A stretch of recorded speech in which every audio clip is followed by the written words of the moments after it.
জানেন তো, আমাদের বাংলায় একটা প্রবাদ বাক্য আছে, চড়ে চড়ে মাছ তুতো ভাই। কেন বললাম কথাটা আসছি। আমি শ্রী বিশ্বনাথ আপনাদের সামনে আরেকবার উপস্থিত হয়েছি কিছু সূক্ষ্ম তথ্য নিয়ে। আমি প্রথমেই শুরু করলাম চড়ে চড়ে মাছ তুতো ভাই। আপনারা হয়তো ভাবছেন চড়ে চড়ে মানে দুটো চোর, কে কে? আমি বলবো আপনাদের। বাংলায় এই মুহূর্তে তো রাজপথ তোলপাড় হচ্ছে, কলকাতা তোলপাড় হচ্ছে, সাউথ কলকাতা তোলপাড় হচ্ছে, বালিগঞ্জ কসবা তোলপাড় হচ্ছে, আমরা সবাই জানি। তো চড়ে চড়ে মাছ তুতো ভাই কেন বললাম সেটা একটু আপনাদের বলে নি সংক্ষেপে, বুঝতে পারবেন। আমি প্রথমেই যার কথা বলবো সে হচ্ছে কল্যাণ বন্দ্যোপাধ্যায়। কল্যাণ বন্দ্যোপাধ্যায় হচ্ছে একজন সাংসদ, শ্রীরামপুরের সাংসদ, এবং আরো একটা তার পরিচিতি হচ্ছে তিনি আইনজীবী। বুঝতে পারলেন তো কল্যাণ বন্দ্যোপাধ্যায় কার কথা বলছি। আর আরেকজনের কথা যার কথা বলবো সে হচ্ছে সাউথ কলকাতা ল কলেজের ধর্ষক মস্তান তথা আলিপুর আদালতের আইনজীবী, সেখানে সে প্র্যাকটিস করে। তার নাম ম্যাঙ্গো ওরফে মনোজিৎ মিশ্র। কল্যাণ বন্দ্যোপাধ্যায়ও টিএমসির একজন সক্রিয় সদস্য। অন্যদিকে এই ধর্ষক ম্যাঙ্গো অর্থাৎ মনোজিৎ মিশ্র, সেও টিএমসির একজন সক্রিয় সদস্য। আর তাই আপনাদের এই প্রবাদ বাক্যটি বললাম। আরো বলবো আপনাদের কেন বললাম। গতকাল সাংসদ, টিএমসির সাংসদ কল্যাণ বন্দ্যোপাধ্যায় বললেন, মানে কি বলবো, খুব জঘন্য কথা বললেন, একজন বন্ধু যদি তার বান্ধবীকে ধর্ষণ করে তাহলে আর কি করার থাকে। কি অদ্ভুত কথা না? আচ্ছা, এই কথার পরে তো মনে প্রশ্ন জাগে যে কল্যাণ বাবুর বাড়িতেও নিশ্চয়ই মেয়ে আছে, তার মেয়ে হোক, তার বউ হোক, তার বোন হোক, বা তার নিজের কেউ নারী সম্প্রদায়ের অন্তর্ভুক্ত কেউ আছে। তো তাদের ক্ষেত্রে যদি এরকম হতো, সেই নারীর বা তার মেয়ে বা যেই হোক তার পরিবারে, সেই যদি কোনো বন্ধু তাকে ধর্ষণ করতো, তাহলে কি কল্যাণবাবু এরকম কথা বলতে পারতেন? তাহলে এই কথা বলার অর্থ বলতে চাইছেন কি, যাকে কোনো বন্ধু যদি কোনো তার বান্ধবীকে এইসব করে দেয়, আর কি করা, কিছু করার নেই, মানে ও কেস টেস হবে না, এফআইআর হবে না, কোনো শাস্তি হবে না, কোনো বিচার হবে না, কিচ্ছু হবে না। তো কল্যাণবাবু এটা মেনে নিতে পারবেন তো? আপনার বাড়িতে যদি এরকম ঘটনা ঘটে, আপনার কোনো বাড়ির মহিলা সাথে তার বন্ধু যদি এইসব করে, পারবেন মেনে নিতে? মানে কে করে এদের? এদের নেতা মন্ত্রী কে বানায়? আর কারাই বা ভোট দেয় এদের? আমি আমি খুব মানে বিরক্ত বোধ করছি এইসব কথাবার্তায়। আরো একজন বিধায়ক, কামারহাটির বিধায়ক মদন মিত্র, আমি যত দেখছি তত অবাক হচ্ছি মদন মিত্রকে। আমি আমার একটা বই, সম্ভবত মৃত্যু রহস্যের সন্ধানে, আমি বইটাতে মদন মিত্র সম্বন্ধে একটা লিখেছিলাম অনেক আগে, তখন তৃণমূল সদ্য ক্ষমতায় এসছে। আমি বলিনি মদন মিত্র কি বললেন। উনি বললেন যে মেয়েটা রাতে কেন গেল, কেন একা গেল, কেন দুজন বান্ধবী সঙ্গে নিয়ে গেল না, কেন গার্জিয়ান সাথে নিয়ে গেল না, ইত্যাদি ইত্যাদি।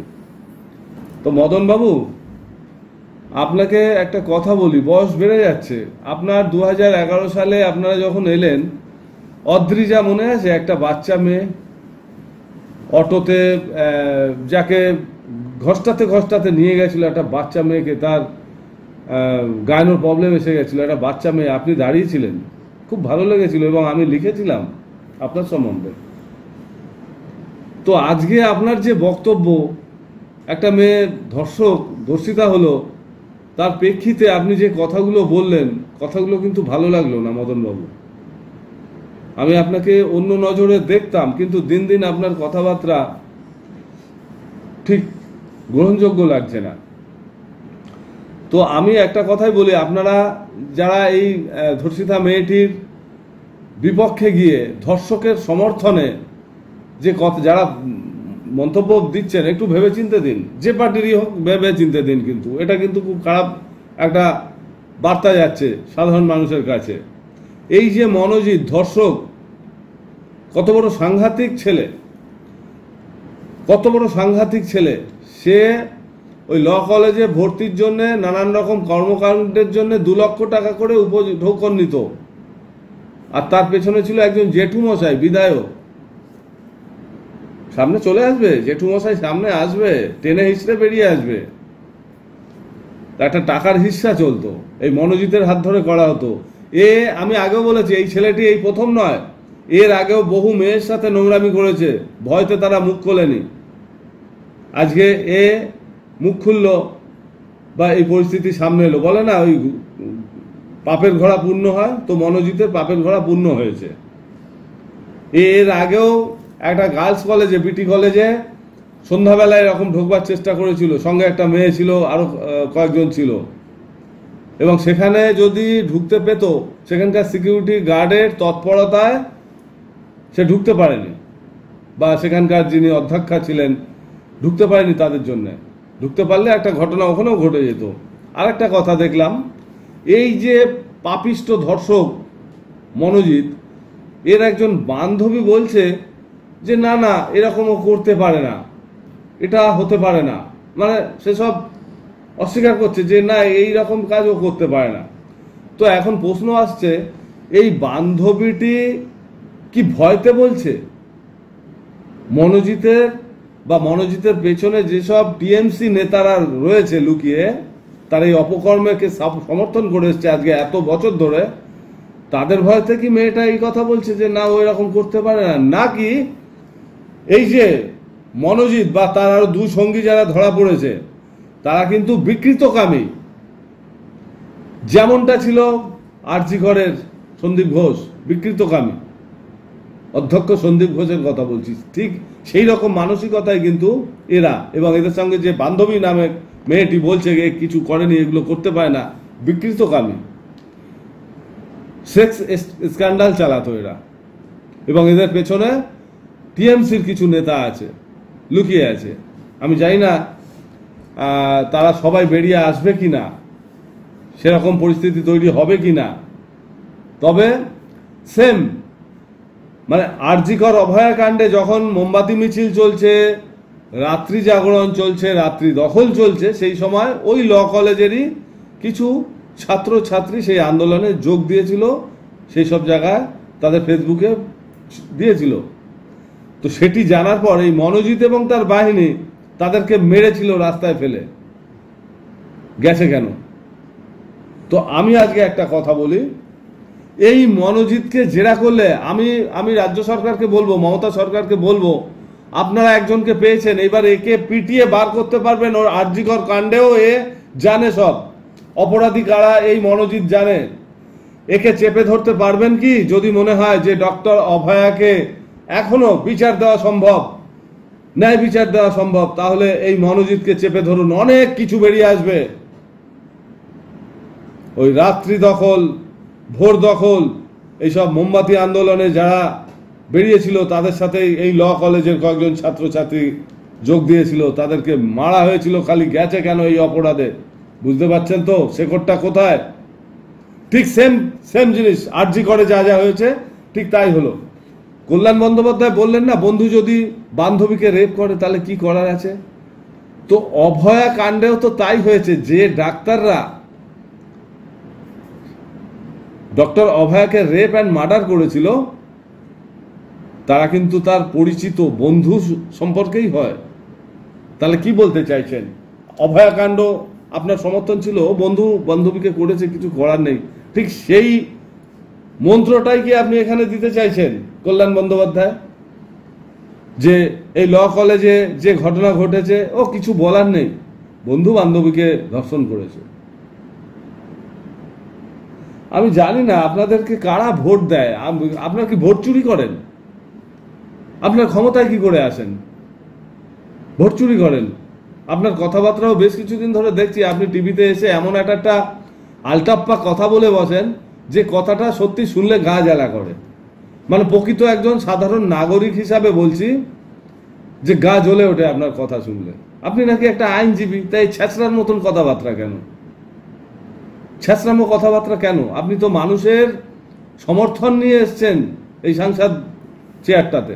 কথাবার্তা সংযত করা উচিত আপনাদের। আমরা সাধারণ মানুষ অনেকে ভুলভাল বলে ফেলতে পারি, কিন্তু আপনাদের মুখে কোনো অশালীন কথা, ভুলভাল কথা মানায় না। কেন আছেন তাহলে? চেয়ারটায় ছেড়ে দিয়ে সরে যান না।